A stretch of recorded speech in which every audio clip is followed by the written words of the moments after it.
Hello, welcome back to my channel. This is Dom and another painting, gaming and hobbying update. Crikey, is it 2 already in 2024? My goodness, what is going on?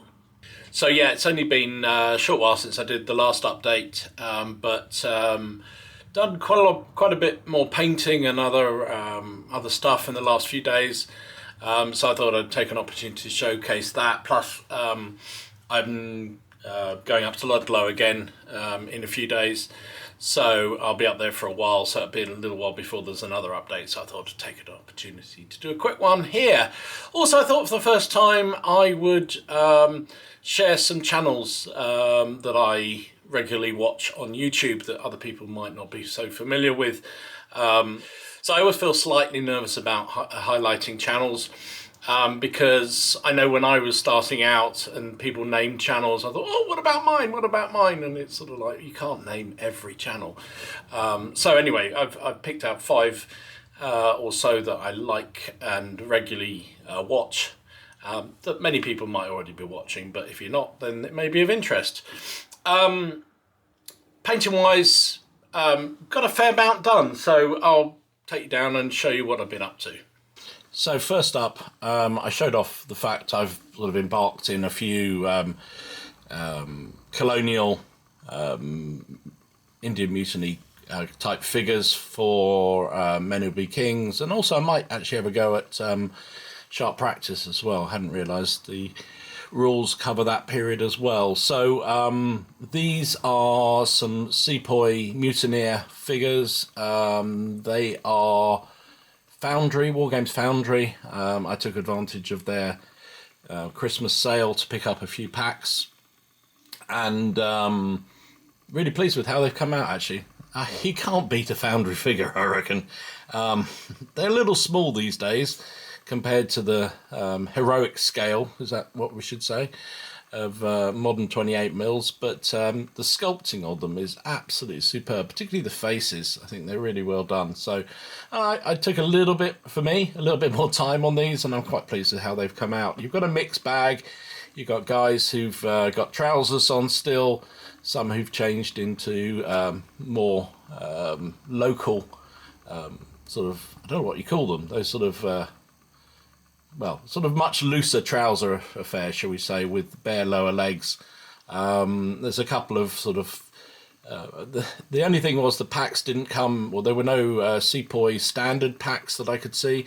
So I picked up just some sort of standard mutineer figures to give officers and musician and standard bearer. And I may swap them out when I can find some Sepoys. It may well be that the Empress do some. I need to check that through. So as I say, it wasn't really intended to be a massive new project. This is just sort of bits and bobs. But pleased with how these have come out. Yeah, happy with them very much indeed. More finished. So next up, I mentioned before I'm working my way through some of the figures that I'd prepped, and I've been sitting on their tongue depressors for quite some time waiting to be done. And these 2 figures are very much examples of those. I think these are front rank metals, pretty sure that's where they are. And I've had them there for ages, and I did intend to use well, you can't see him now, but the king figure with a massive axe as Richard III, but then I forgot about him, frankly, and realised I used another figure as Richard III. So there aren't that many kings. There's lots of, well, there are lots of kings within the period, but I thought I don't really need any others. But having done the Sir Humphrey Neville stand, he was a massive supporter of Henry VI. And I thought, well, I'll do Henry VI then. Now, it's a bit of an anathema because Henry VI was not terribly warlike. He also had periods of insanity, and really was not an effective warrior in any way at all. So it kind of made me chuckle a bit to then put a very, very warlike figure as Henry VI. So sorry if your sensibilities are affected by that, but yeah, it is what it is. It amused me no end, because when I found Henry VI's banner, I thought, yeah, that's the way, it's going to be him. So it's an unfeasibly large battle axe, as I say. Heaven knows how anybody would be able to swing that thing. And particularly not Henry VI, because, again, he was not known for his stamina and warlike abilities and everything else. But, yeah, it's a nice model. I'm really pleased, actually, with how it came out. I spent a bit of time. In fact, for me, I spent a huge amount of time on these figures. I spent an entire evening painting 2 figures. Which, as I say, just doesn't... I don't tend to do that, but I just wanted to get them just look nice. So I've used, I think it was Legion Black, one of the... is it Legion Black? Legion... Temple Legion. I don't know. The contrast paint black, which I used on Henry's armour. A more conventional sort of plate colour for his bannerman there. He's got the Holberg on, which I sort of did a reddy, leathery colour, which I quite like the effect of. And I've tried to sort of edge a lot of the armour just to show the fact these guys are a creme de la creme. They've got all the money, and they're not afraid to show it off. So yeah. Very pleased with how it came out. So no update now would be complete without some epic pike and shot figures. And again, purists might want to look away for these. These are... I showed off the fact Warlords very kindly sent me the Covenanter starter army and also the Montrose starter army for pike and shot. And... I hadn't planned to do anything for English Civil War, for the English version of the war. British version of the war, I should say, with the Scots. I was only doing the 30-Year War, but having all these extra figures, I've already done like 5 battalion of Scots for the 30-Year War, and I just don't need any more. So, and Jonathan said he wanted to do some English Civil War battles, so I thought, right, I'll work my way through them and turn these new boxes into Scottish figures. So this is the first battalion for the Montrose army, and yeah, I've gone the lazy route. I thought, how do I paint them? Do I paint them? And I looked up what they wore. They all seem to wear pretty much the same old Flodden grey. If they did have a uniform when the Irish came across to fight for Montrose, they didn't have it for long. And in fact, I was reading a blog and it specifically said don't be tempted to do green for the Irish because they probably didn't wear green. And I thought, you know what, I'm going to do green, I don't care. So I've done base colour green for the first of my Irish battalion, and as much as anything else, it's just so I can identify which ones are the Irish when they're on the table. And I kind of like the uniformity of them.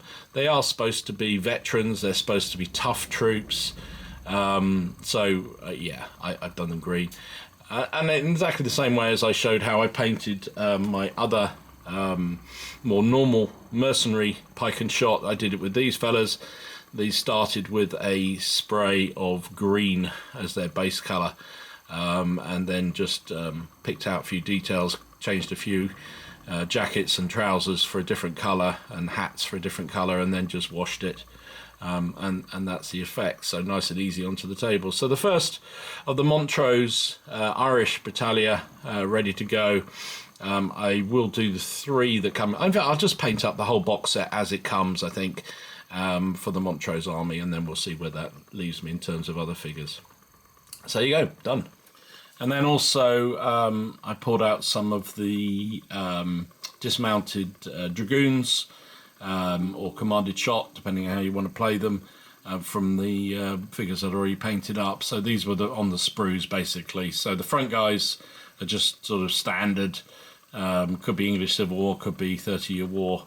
The ones behind are from the Covenanter sprues. So I've just done them in sort of loose formation. In fact, I've just realised there's the guy with the standard that I need to put a standard on. Didn't see that, did you? So yeah, more figures for the epics. I think I probably got more than enough of these sort of loose order troops now. You get an awful lot on the sprues. But most of the games I've played so far, they've only had very, very few commanded shot. In fact, the 30-year war games I've played haven't had any dragoons at all.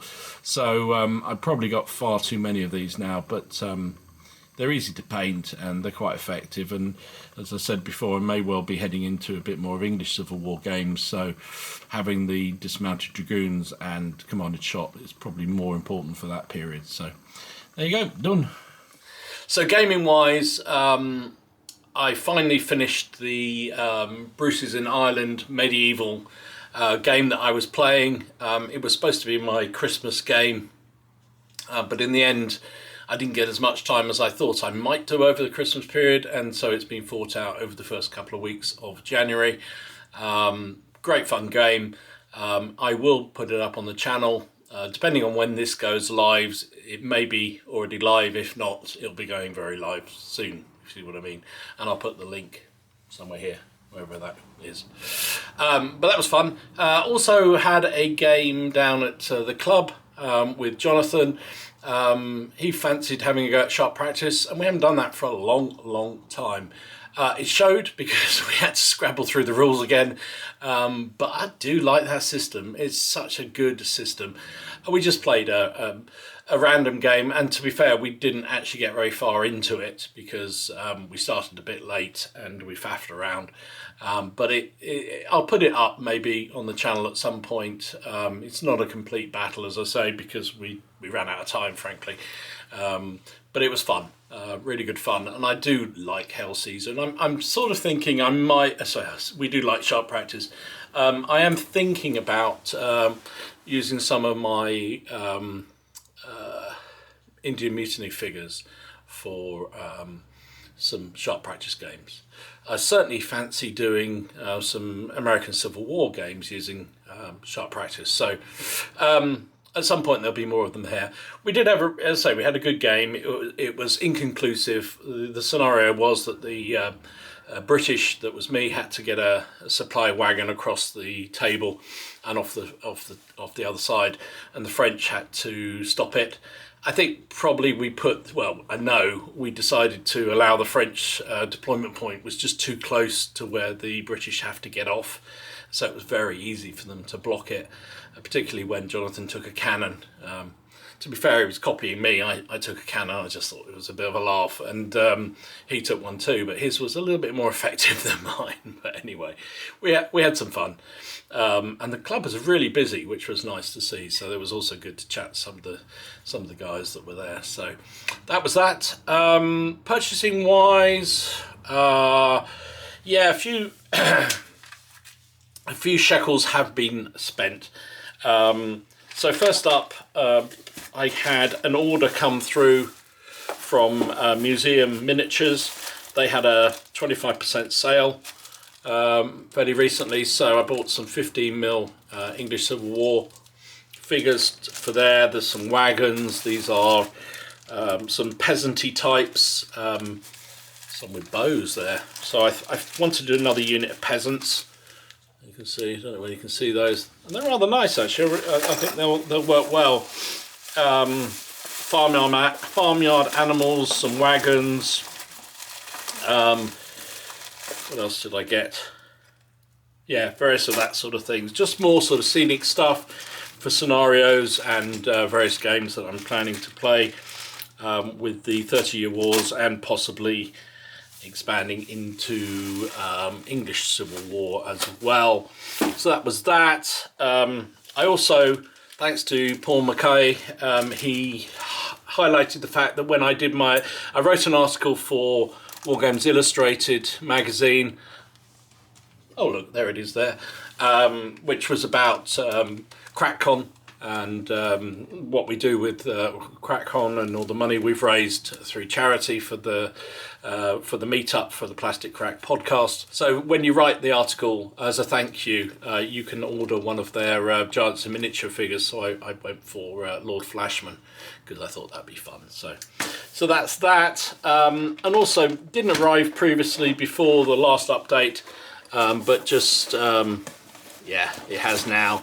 I thought I'd do a little band of Test of Honor.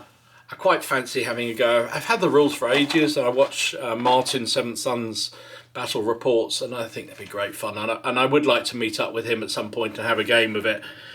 So I thought I'd go for the Temple Guard. So I've got, this is the Temple Guard box set. I also bought Travelling Samurai.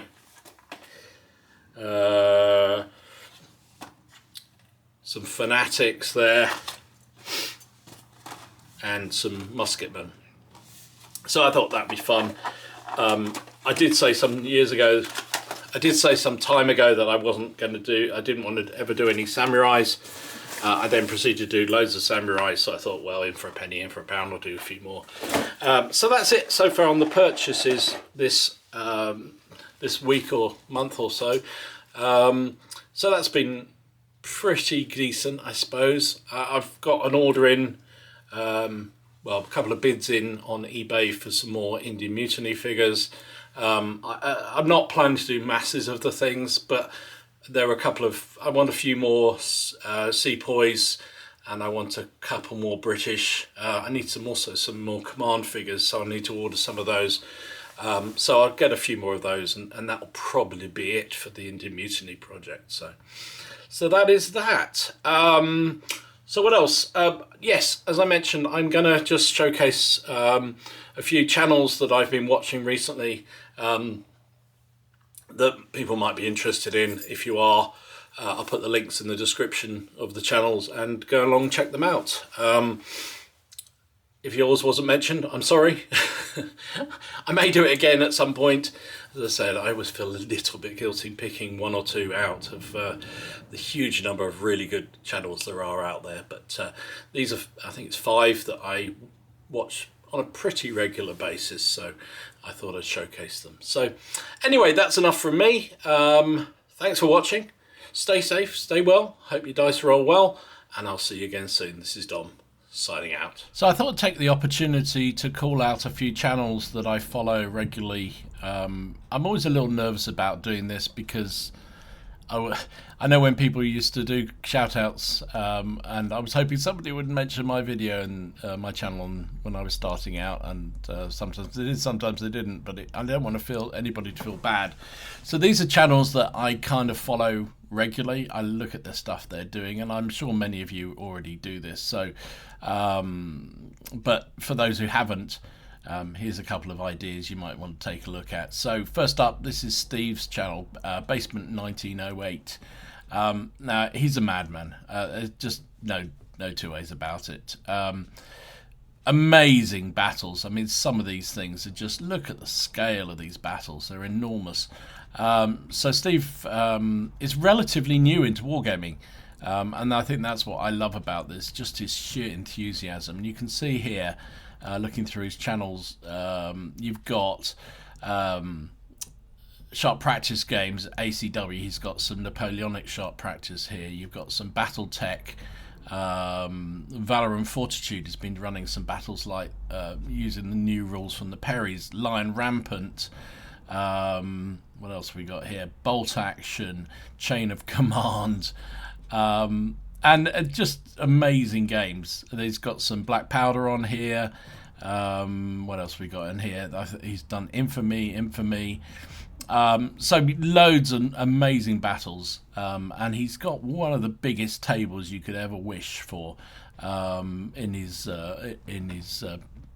basement, I believe it is. And I think from what he said in one of his more recent videos, he's looking to expand that and actually make it even bigger when he moves up into the into his loft, I believe. So if you want to see some mammoth games and huge enthusiasm, check out Basement 1908. So next up, I'm going to shout out my old mucker Graham. Graham's Wargaming Vault. His channel. He's desperately trying to get up to 1,000 subs. So if you can hit that sub button after looking at his stuff, then please do, and he'll be very, very pleased. Graham is a gamer with a huge amount of experience and a huge amount of enthusiasm about his games. You can see here he's got a lot of battle reports Predominantly battle reports on Graham's channel. Lion Rampant, lots and lots of Saga. If you want to get to grips with Saga as a game, then check out Graham's channel. He's also got a lot of other things on here. There's some Black Powder. We've got some interviews as well. He interviewed Rog from who's one of the big wigs in the Saga community. So lots of really good stuff. Some of his painting, some muskets and tomahawks, etc., etc. So always well thought through. He loves to show his dice rolls. He loves to show the progress of the game. Down the club on last Friday, he blinded everybody with some brand new lights that he'd set up on his table just to improve the viewer experience. So check out Graham's channel. Well worth a look, and hit that subscribe button if it's your thing. So a channel I've called out in the past, and I'll do so again because I love everything that Jonathan does. So this is JP is the channel. I'm sure again many people will have already seen his stuff. He's nearly up to 2,000 subscribers, so let's see if we can push him over the edge into over 2,000. JP does lots of battle reports. It's just wall-to-wall battle reports on his channel, mainly General Dame. We've also got well, there's a bit of fantasy there. His son Charlie, who's I don't know how old Charlie is, but he does a lot of gaming with his dad, and a lot of the battles of the two of them facing off against each other. Charlie has all the dice, which is always amusing. They did Rebel Yell here. So they've also done some War Games, Warhammer ECW battles, which are always great fun. There's also, I think this was To the Strongest they played. Lots of really good stuff.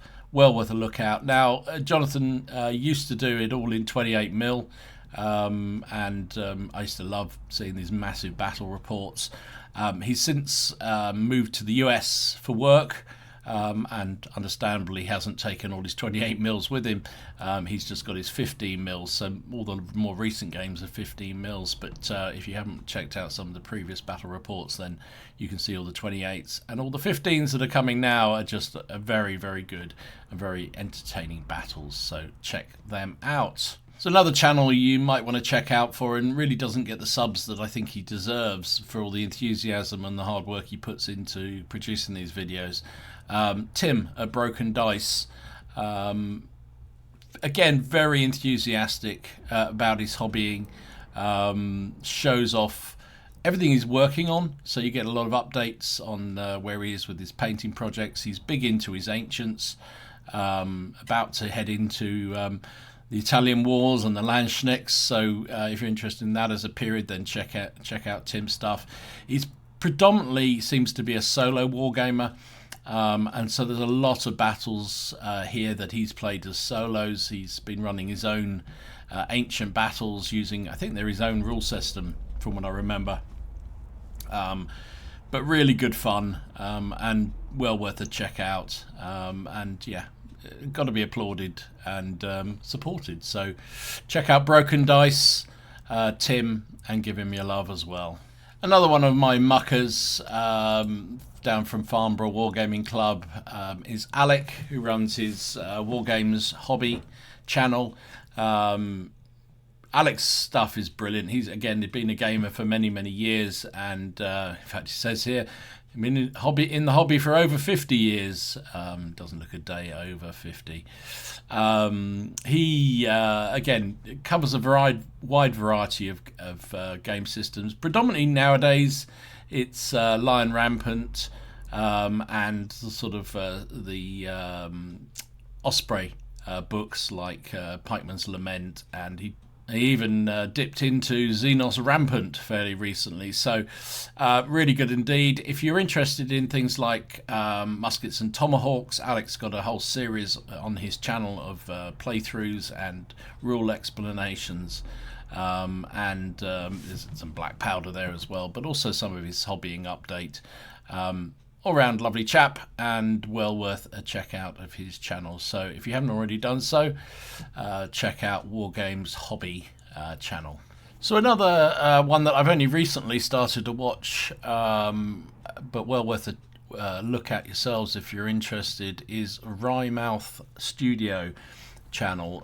So there's a couple of guys who've been relatively new into producing videos, but already very impressed with the standard they're putting together. They put many of us to shame in terms of the ability they have to put together a decent video, and they're focused, as you can see, around Baron Wars, and very, very good tutorials on Baron Wars, so well worth a look through in terms of how to play it, the basics of the game, and also a battle report which takes you through the steps. And there's also some blood and plunder for those interested in that rule set. More recently, they've got the first part up of an interview with Andy Hobday, who I know we had on Plastic Crack podcast a couple of times, and is huge value as a guest on any show, so well worth checking out. So have a look at Rymouth Studio, have a look at their videos, and if it's your thing, hit that subscribe button. Let's get them up from 377 subs.